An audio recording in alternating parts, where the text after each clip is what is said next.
In this module, I'll be showing you how to record your PowerPoint slides into a video format.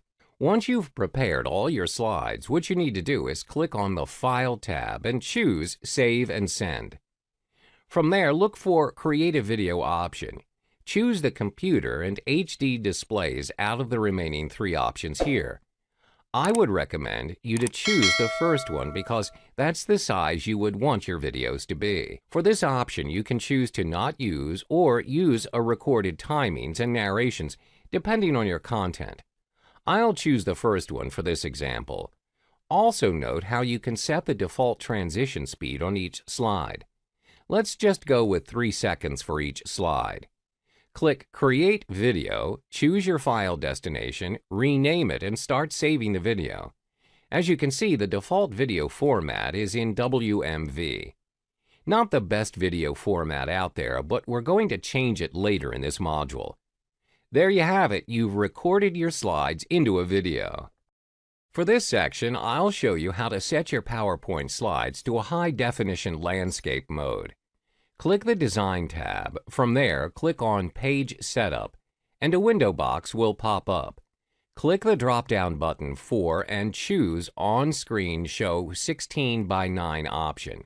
Make sure that the slide orientation is set to Landscape. That's it. This will ensure that your video will be saved at its best resolution for your content. So make sure you set this setting first before you start filling your slides with content. Next, you'll learn how to add transitions and animations to your slides. Time to add transitions and animations to your content videos. To begin with, start with clicking on the Transition tab on top of the screen. As you can see, there is a range of transitions that you can choose from. Simply choose one that you wish to put on your slides. Let's go with the Push option. Now, if you go to the Effect options, it gives you an additional effect to the Push option. You can set the direction of the effect from bottom, left, right, and top. What's more, you can allocate the time taken for the effect to be applied. You can set it to appear slower or faster than the default 1-second timing. Just change the duration and click on the effect to see it in action. Should you find the effect suitable to your content, simply click Apply to All, and the same effect will be applied to all the slides. That sums up the creation of transitions to your slides. Now it's time to add animations to your text. First of all, click on the text box. Next, look for the Animation tab on top, and a set of animation will be shown. Pick any animation that you would like to use for your text, for example, fly-in. Similarly, the Effect option is available if you want to change the direction of the animation. In addition to that, click on the Animation pane. If you have more than one animation in a slide, you need to arrange the sequence to show which comes first, second, and so on. For example, you would want the first animation to start with Previous, meaning the text will appear automatically after the whole slide emerges. You can set its individual timing and delay if you want to. Let's add another text animation. Choose an animation for the next text box and watch how the right pane adds its sequence at second. Finally, set it to Start after Previous. This will allow it to appear automatically after the first appearance. That is how you add transitions and animations to your PowerPoint slides. In this module, I'll be showing you how to edit both images and background images for your slides. Keep in mind that both have different purposes for your content, and that includes editing them. First, I'll show you how to add and edit images. Simply click on Insert from the tab and choose Pictures. A new window will pop up, prompting you to choose the picture that you want to use. Once you've chosen a picture, it will be added to your slide. To edit the picture, all you need to do is click on the picture, and as you can see on top of the screen, a new tab, Format, appears. If you click on that tab, you will get to see all the editing options available for you to choose from. You can do picture corrections, colors, and add artistic effects under the Adjust section. Once you've chosen the adjustment you want to make for your picture, click on the option and it will be applied instantly. Additionally, you can style or frame up your picture using the Picture Style section. As you can see, there is a range of styles that you can choose from. You can hover your mouse to any styles to see a quick preview of it. Let's go with this one. Additionally, you can also add borders, effects, and layout to your picture. Border gives an outline to the picture using different colors and lines to it. Effects, on the other hand, adds a visual effect to your picture, such as giving it shadows, reflections, glows, and 3D rotations.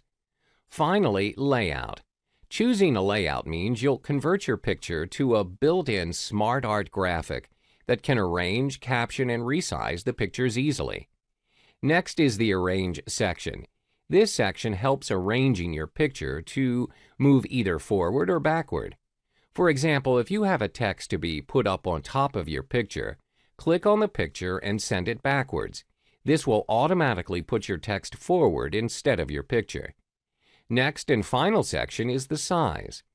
If you ever need to crop your picture, click Crop and adjust the picture the way you want it to be cropped. You can also adjust the height and width of it using the arrows here. That is how you edit and format a normal image. Background image, on the other hand, differs from normal image. To see the difference, right-click on any slide and choose Format Background. From the options given, you can fill your slide background using a solid, gradient, picture, or pattern backgrounds. Say, for example, you want to use a solid fill as your background. From the window, choose your desired color and click Apply. See how it applies to the chosen slide? If you want to use this color for the rest of your slide, you can just click Apply to All from the previous box, and the rest of your slides will change accordingly. This technique also applies to the rest of the background fill options, be it patterns and pictures. There you have it. In the next module, I'll show you how to edit your text to give it a more compelling effect to your content. Previously, I taught you how to edit and format both image and background image for your content. Now, I'll show you how to add some text effects to your content. First off, click on the text box of your text. From there, you can see a new tab called Format appear on top of your screen. Just like the previous module, in the Format tab, you'll get to see all kinds of editing sections available for your text.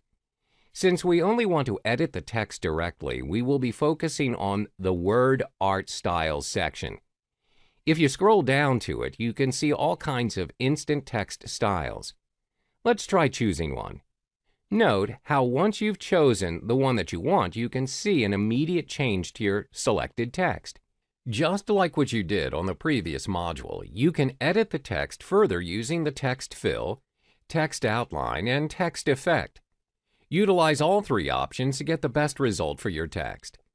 For now, let's add a 3D rotation to the text. Go to Text Effect and choose 3D Rotation. Pick one of your preferred effects and apply it to the text. That's how you style up your text. At this point, you've mastered both image and text editing skills for your content video using PowerPoint. For the next part, I'll show you how to add audio and video to boost your content. Welcome back. In this module, we're going to insert audio and video to your PowerPoint slides. First of all, for video, all you need to do first is to click on the Insert tab. Then, to the far right, click on the Audio button. Choose Audio from File to start importing your preferred audio from your computer. Once you insert the audio, a speaker and controller icon will appear. You can drag the icon to any position in slide. That's about it for adding audio. For video, go to the same Insert tab, look for Video, and click Video from File. Choose your desired video and resize it to fit your slide. Just click the Play button if you want to review the video. That's all for adding audio and video to your PowerPoint slides. Finally, in the next module, we're going to convert your default PowerPoint video format to a higher definition video format. We've reached the final module on creating content using PowerPoint videos. Previously, when you saved your PowerPoint project to a video, it will automatically be in WMV format. Personally, this is not a reliable video format. The video format that I would suggest you use is MP4. It is high definition and works amazingly across multiple platforms, both online and offline. For this purpose, we're going to use a free converting software called Any Video Converter. First, click the Add or Drag Files and choose the WMV PowerPoint video. Then you need to change the video format output. Click the box besides Convert Now and scroll all the way down to find Customized MP4 Movie. This is the option that you need to choose. Next is the video size. Below the preview panel is the basic settings box. Click on the video size and make sure that it follows the original size of your video. In this case, it is 1280 by 720. Don't forget to set the output folder of your video. If everything is in order, click Convert Now. Depending on the size of your video, the time taken for it to be converted will vary. As you can see, once your video has been converted, it is now in MP4. Congratulations! You've successfully created a fresh new content video using only PowerPoint slides and converted it to MP4 video format.